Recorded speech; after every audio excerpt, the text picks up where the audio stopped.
Yo, what's going on, everybody? In this video, we're going to be talking about how we are scaling about 18K a day right now with our e-commerce store. You can see here on the 9th, we hit 18.4. Yesterday was just a little bit underneath that. It was 17.9. I'll go ahead and refresh for everybody.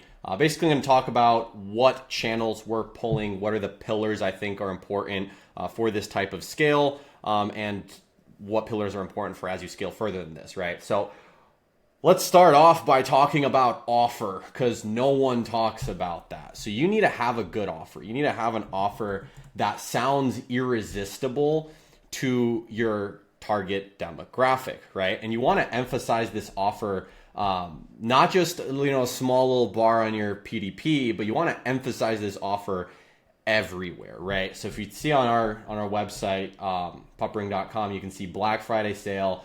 Buy one, get one free, sale ends in. We have a timer going on.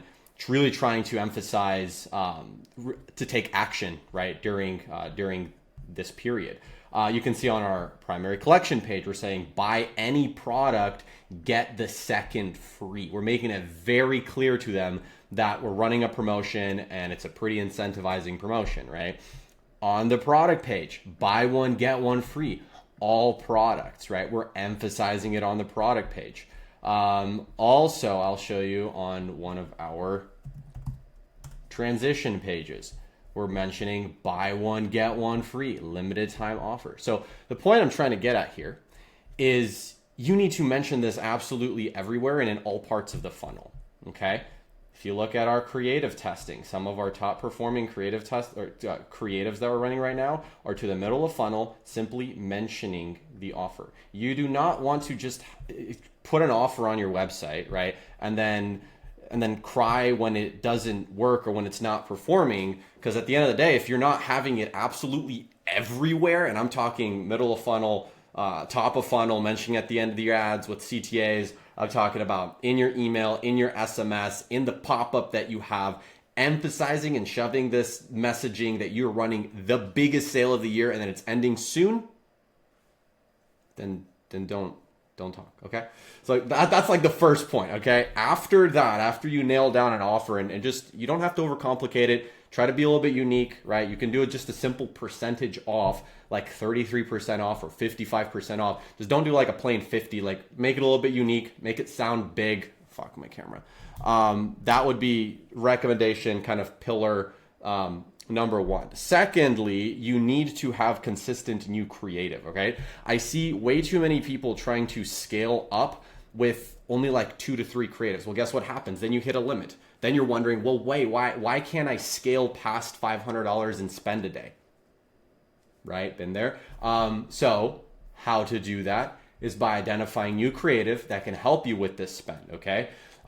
This is why I'm super pro creative testing. If you look at just in November, you can see that I have 1, 2,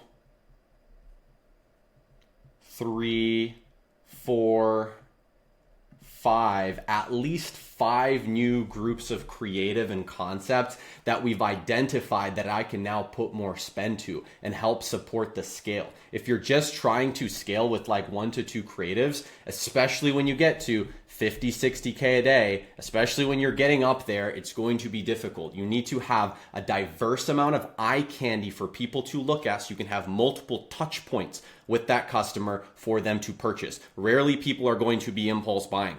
Okay, you only have a small percentage of people that are impulse buying with your top of funnel creative. All of the other ones need multiple touch points, need objections that need to get handled, and are at different parts in your awareness funnel. Go down the rabbit hole of the different stages of awareness. That's recommendation to you. Cool.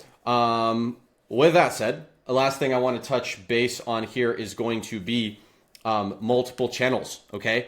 Yes, top of funnel Facebook is fantastic, but that should not be your end all be all. And if that is, you're going to have a very difficult time scaling. You need to have a full ecosystem firing together. Now, I'm not saying to go and now split your attention into 1,000 different ways. Focus on the fundamentals, focus on creating good content, and take the good content that you've identified and then run it on other platforms. I've identified that if I can create a really good creative that performs top of funnel, Meta for Instagram Reels, for example, that exact creative can typically get taken and spent money on TikTok and perform well there as well, right? Not huge scale, but it performs well. So building out multiple channels, let's dive into it a little bit more. We have multiple channels that are running. So we have Facebook, we have TikTok, we have Snapchat, we have Google, we have micro-influencers, we have organic, and we have email and SMS.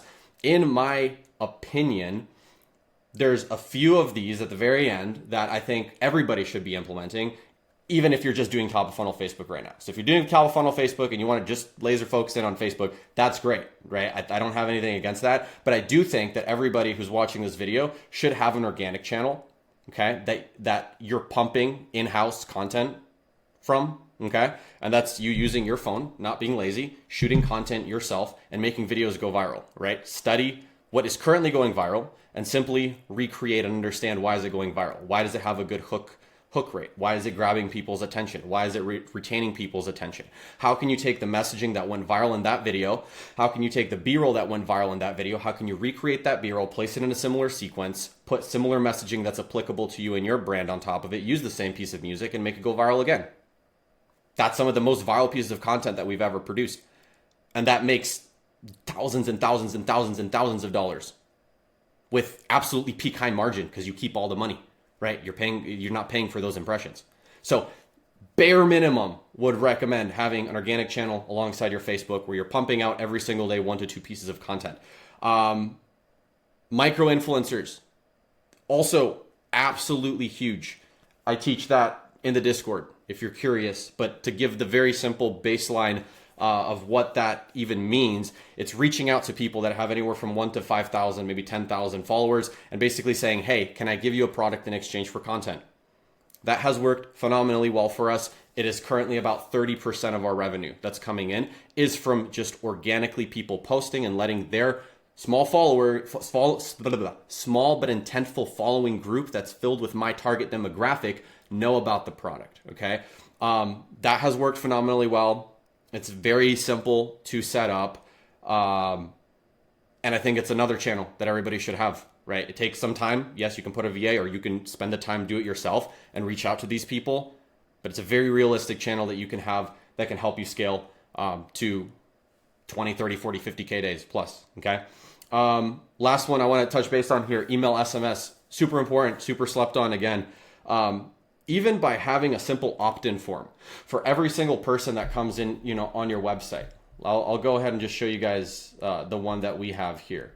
But just a very, very simple opt-in form where they can put in their email, where they can put in their SMS, depending on which one you want to capture. You can capture both. We do a lot of SMS capture because we've identified SMS to be more, just more efficient. We can speak to them more directly. But having a simple opt-in form and just capturing as many people that you're already paying for, you're paying for these leads, right? By capturing them on your website now, you can speak to them again for a teeny tiny cost compared to if you were to speak to them again with ads. Does that make sense? Like just being able to speak to people that are viewing your website again is huge. And you can add a large percentage of revenue to your company and allow for significantly more scale by doing so.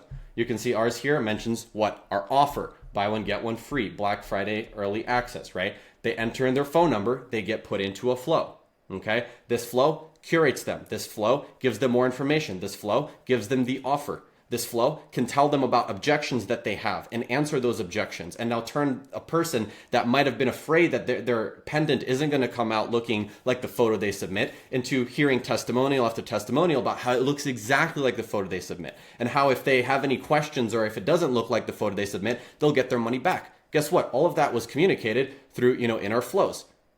And now I can turn that person that might have not been a customer into a customer by speaking to them in a channel that I own.